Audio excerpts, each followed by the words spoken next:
always is strong.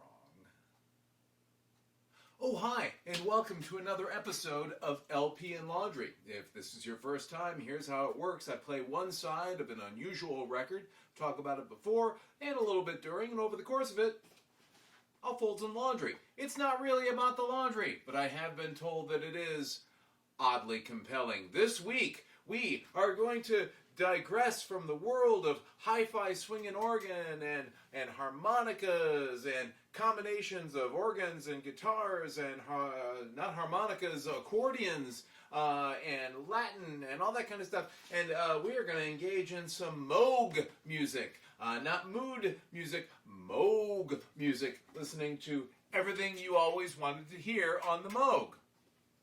But we're afraid to ask because, you know, I think probably the fear in asking to hear something on the Moog is that somebody would play it. The Moog, of course, is an interesting instrument. It's a, I don't know if it's an early synthesizer. I don't really know a whole lot, but fortunately, there's a persuasive essay on the back that perhaps will shed some light. Were you really afraid to ask? Somebody at least must have been, because such a recording has never been done before. A collection of orchestral showpieces performed entirely on the Moog synthesizer. That awesome array of oscillators, filters, and amplifiers. We think that what you wanted to hear was an album of your favorite works, pieces whose inherent brilliance and rhythmic drive make them natural for this new kind of treatment. What could be more exciting than an album of Spanish music? The consistency of our Spanish program, you will note, is marred only by the fact that Lecuona was not a French composer. But to get back to those oscillators, filters, and amplifiers, there is an all too common misconception that the synthesizer has a mind of its own, that it's a computer, that you plug it in and it plays music. All caps. Wrong! Although electronic, the synthesizer is a real musical instrument. It has a piano-like keyboard and a musician must play it. In this particular case, two musicians, who also divided the tasks of score analysis, manuscript copying, and selection of tone colors. It is almost impossible to remember who did what when, but Kasdan has a distinct recollection that he did all the electronic programming. Kasdan is Andrew Kasdan, who, along with Thomas Z. Shepard, are the people who recorded this album. Let it be said before going any further that every sound on this record, literally hundreds of sonorities representing real or imagined instruments, and that includes the enthusiastic response of well-wishers at the end of Bolero, was made on the Moog synthesizer. There is one more thing that ought to be said. The Moog used for this album, is there anybody still left who doesn't know that Moog rhymes with vogue? Vogue, or rogue, it says here. Is capable of producing only one or two notes simultaneously. This means that each of the melodic and harmonic threads contained in the original orchestral scores had to be played individually. Sometimes as many as 20 musical instruments had to be overlaid on multi-track tape. Does this process sound complicated? Are our nerves a little bit frazzled? Did it take us a long time? Don't ask. That's from Andrew Kasdan and Thomas Z. Shepard. Once again, the gentleman responsible for this particular record that I'm going to start playing now. Everything you always wanted to hear on the Moog, but were afraid to ask. Let's see if our fear was justified.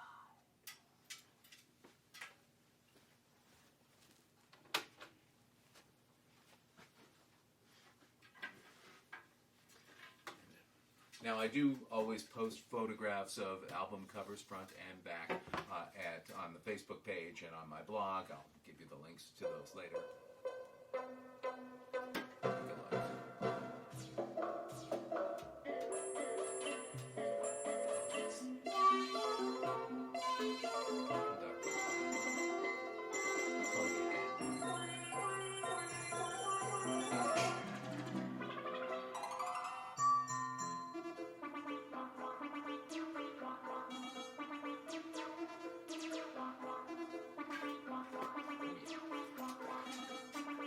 This, by the way, is España.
Next up is Malagueña.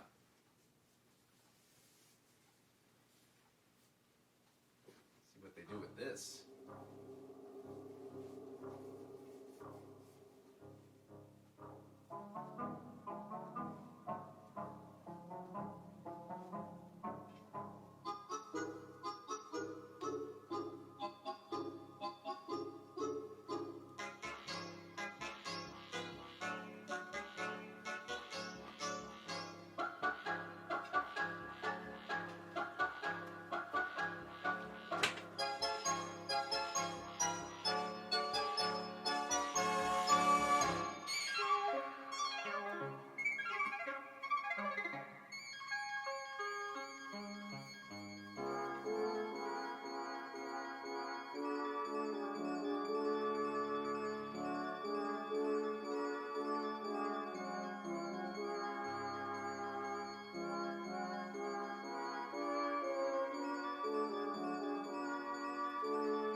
And Bizet, Prelude to Act 1. Habanera, Introduction to Act 1 from Carmen. And this will be the last track on this set.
This had to be used in a Looney Tunes cartoon at some point, right?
So there are the flavors.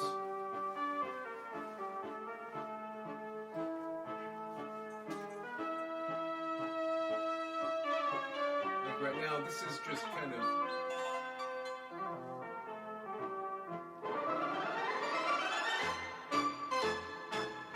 So that's tones. But then there's that whack kind of sounds.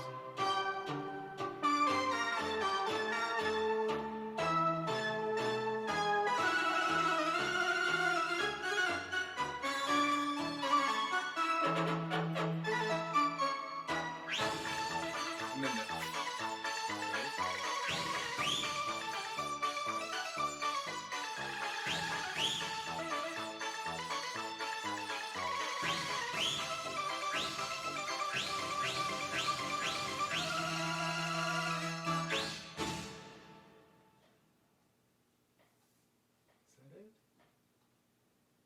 that is it. That is the end of that. I was going to call attention to there was another sort of a sound that you get on the Moog that is sort of almost splatty, almost a whack, whack, whack, whack. It sounds like, I don't know, a toad, sort of.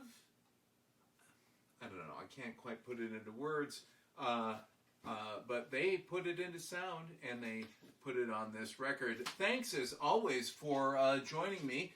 If you enjoyed what you saw and heard, please do me a favor and like, share, subscribe, all that kind of stuff. However you are viewing this, there is some mechanism with which you can continue to follow along with me and also spread the word to other people that you might think would find or basically to everybody. And then I guarantee you somebody in your circle is just deranged enough to think watching somebody fold laundry while listening to a record like this is compelling,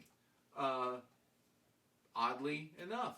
Hey, thanks again. Also, one other thing. I was going to start all over again there. I do archive these links to these videos at mattfugate.blogspot.com. Once again, that is mattfugate.blogspot.com, and I post the pictures of the front and back cover there. You can also join me at Facebook, facebook.com/LPLaundry, no and in there, facebook.com/LPLaundry.